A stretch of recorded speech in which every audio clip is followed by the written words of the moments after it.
Did you see what I just did? I just walked right over to that room. I put my hand in without looking,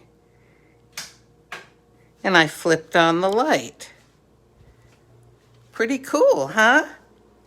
Actually, it is pretty cool because I used muscle memory. So, I've been painting these days. Let me just put my phone down a second here and put the blinds up.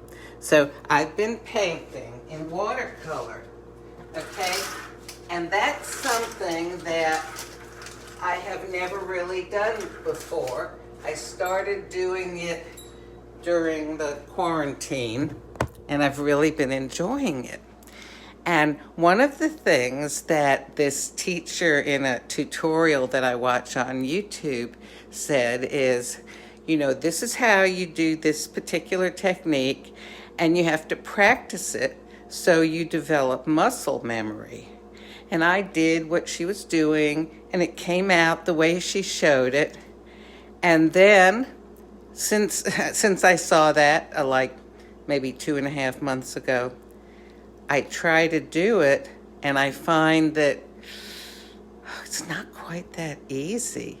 That first time that I followed exactly what she showed and moved my hand and the brush and, dipped the paint and everything exactly how she showed, I was able to do it. But it wasn't enough for me to intellectually understand, okay, I dip the brush, I make this kind of mark, I'm holding the brush at this angle, so on and so forth. It wasn't enough to understand what she said. I am realizing that her comment about practicing to develop muscle memory is so important. The reason I could turn on that light in the bathroom there is because I've done it so many times. Of course, the first time I did it, I had to look. The second time I did it, I had to look. There was some feeling around. Where is the light switch? And finally, after practicing, now I can just reach my hand in and not even look. But without thinking about it, I can just flip that light on. Okay, so I need to practice with my painting so that I can do those instructions that she gave, but without having to think through step by step. Okay, what does this have to do with your health? I'm going to bring it all around to mental or physical health, which are so interconnected anyway.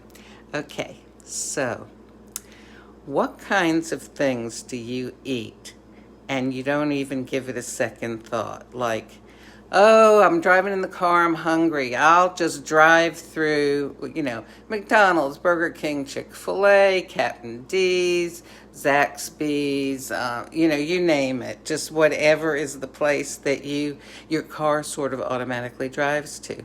Or, okay, it's breakfast time, what am I going to have? Oh, look, here's some Danish. I'll just heat it up in the microwave.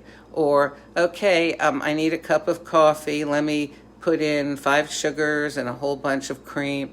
I'm exaggerating maybe a little bit. But the thing is that we tend to even eat out of habit. Sitting and watching TV. How many people have to be having their hand go into their mouth, putting something in? You actually develop, has anyone ever called you a musclehead? That sounds like it's like an expression that means you're dumb, okay? Or very often that you're just so concerned about, physical things that you don't think. But here's the thing. Muscles are connected to your brain. And muscles can be smart too. My muscles were pretty smart, being able to turn that light on without looking, right? Okay, so how smart Does everything work in your brain and connected to your muscles? For example, you're sitting watching TV in the evening or going to a movie, which very few of us are doing these days. But think back, you don't feel right unless you're reaching and popping something in your mouth. It's become a habit for a lot of people. So how do you get rid of a bad habit and develop a good habit? Okay, well, first of all, you've got to identify the bad habit or the habit that you would like to change, okay? Maybe the one, we don't have to say it's bad, okay? Most things are not all bad or all good. So the habit that is not taking you where you would ultimately like to go in your life. Okay, how do we do that? We identify it. It helps to write it down. Kind of makes it more real. Okay, then we have to say, all right, what is it that triggers this? All right, I sit down to watch TV in the evening. I've had a nice dinner. I'm full, but I just, I've developed this habit of having to put things in my mouth. Or, you could substitute anything there. My car just drives to, the fast food place. Or I run into the convenience store and I get a Coke, instead of maybe a Diet Coke or a bottle of water, all right? Things that you do repeatedly that are not serving your goals in your life. Okay. I was going to sit up on my counter this morning, and I'm going to do that because then I won't be so distracted. I'm just going to get up on the counter here. Okay, hopefully that's not going to fall over. All right, so you've identified what the problem is. You have written down what is the trigger or what is the situation associated with the problem, okay? And it's good to give it some thought. Sometimes it's not so simple, sometimes well, I won't go into, really convoluted problems, but all right, I don't want to get off track. Now, the next thing you need to do is have a plan. All right. What am I going to do in the evening when I'm usually used to sitting there popping things in my mouth while I watch TV or do a crossword puzzle or read a book or whatever it is you do? Okay. Well, one thing I could do is I could substitute a healthier food, okay? Maybe if you're used to popping buttered popcorn in your mouth, maybe, make it without the butter. Cut up celery into little pieces and pop it in. I mean, there's just any number of things that you could do depending on whether you want to make what you're doing healthier, maybe fewer calories, less fat or less salt or whatever, or if you want to cut it out completely. You can replace it with something else. And, honestly, this may sound strange to you. It's okay to put a piece of paper up underneath the TV that says, stop. Think about what you're going to do. And then, maybe make a bowl of celery or, plain popcorn or whatever it is. Okay, because when you have written reminders around, well, one, it reminds you of something, right? And two, it makes it real. It's so easy for us to just mindlessly keep on doing the same thing. Do it the way we've always done it, okay? Back to the light switch thing. I once lived in a house where the light switches were not at the usual standard height that they are in American homes. This was in a very old home. Oh, it took me quite a while. I would reach in to turn on the light, but the light was maybe up here, or it was over further, or it was down. And every room was a little bit different because the electric wiring had been put in kind of after the fact, like originally the house, I think, didn't have electricity when it was built. And then when they put it in, they had to run the wires and, just sort of attach things on the outside of the wall. Anyway, yeah, it takes a while to break a habit or to change a habit, whether it's good or bad. But eventually I learned where the light switch was in every room. And you can eventually change the habits that you have. Okay, so for me, for the light switches, it involved, I had to look and then turn it on. And eventually, after doing that enough, I didn't have to look anymore. With my painting, I have to look, I have to think. It's a little bit of a laborious process. I have to follow the instructions, but I'm getting better. I'm developing muscle memory. Okay, so the point is, the more you do something in a different way, like when you're working on changing your habits, the more likely you will be to continue. Now, it's important not to lapse back, all right? So, like, let's say if you put up that paper under your TV, maybe make yourself like a calendar, make boxes, and put the date. And every date that you do it right, X it off, put an X on it, and make it your goal never to have more than one day in a row blank. I mean, this is a surefire way. It's a visual signal to you.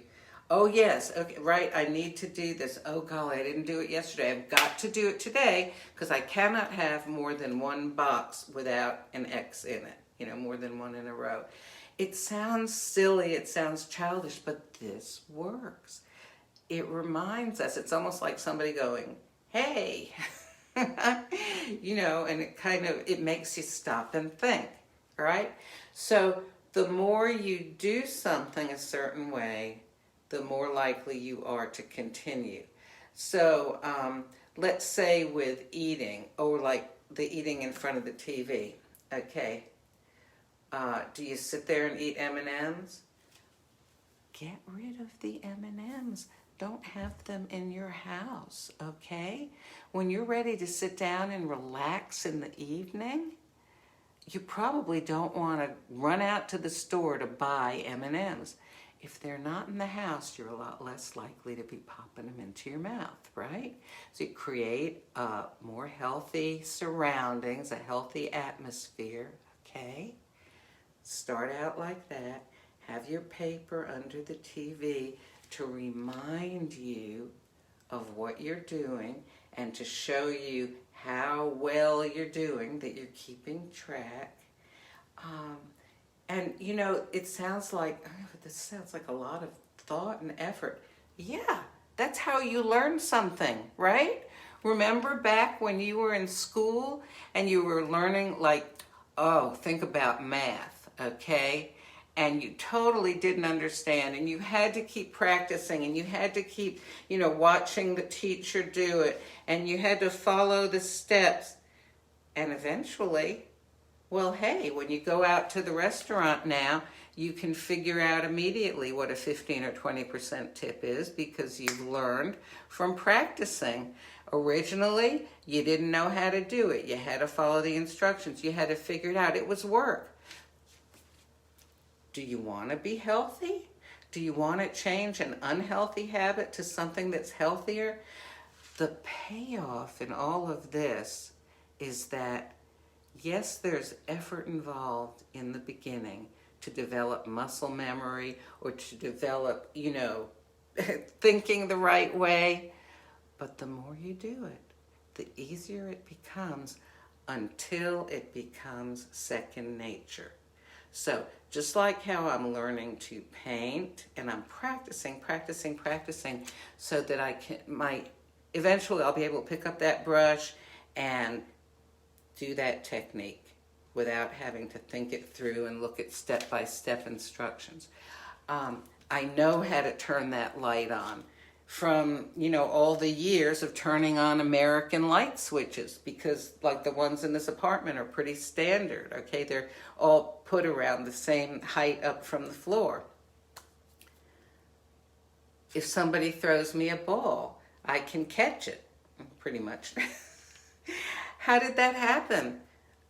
When I was a little kid, we did a lot of throwing of balls, and I learned, developed muscle memory, eye-hand coordination. You can do the same with learning healthy habits. I no longer drive through the drive-through if I'm hungry. I have a habit before I leave the house of putting a healthy snack or two in my purse, so I've got it with me. I don't stop and buy, Cokes or whatever. I keep a water bottle with me. That's insulated, so always have nice cold water. These are things, when I'm gonna go somewhere, when I'm gonna leave the house, I just do those things. I don't have to stop and figure it out. I don't have to stop and say, okay, now what if I get hungry? What am I going to do? What if I'm thirsty? No, it's all become second nature.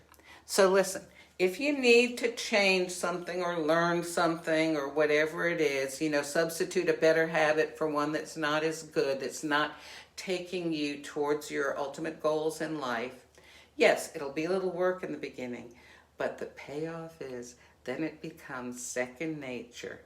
And when everybody else says in the car, oh, let's drive through, McDonald's and we'll all get fries because we need, a little pick-me-up. We still have another couple hours to drive. You can say, okay, but none for me. I've got my snack here, a healthy snack. Golly, you could even be a good example to other people. Well, anyway, so I hope that this touches on something that relates to you or makes sense to you. Please, drop a comment if it does, or if you have another suggestion or idea or whatever. And now I'm going to go have my black coffee. I can drink it black. I'm the person that used to put in like 5 sugars and a whole bunch of cream. Yeah, that was me years ago. But now I found a coffee maker that makes crema, that sort of the stuff like you see on top of a little thing of espresso, but it makes it on a big cup of coffee. And if I put in a little milk, it also makes it foamy when the coffee is brewing. And it just kind of fools me into thinking I'm having this special creamy treat, but I don't have sugar or sweetener or cream in there. I use 30-calorie almond milk if I'm going to put some sort of whitener in the coffee. Anyway, so there are ways around the unhealthy things that the American way of life seems to have so much of.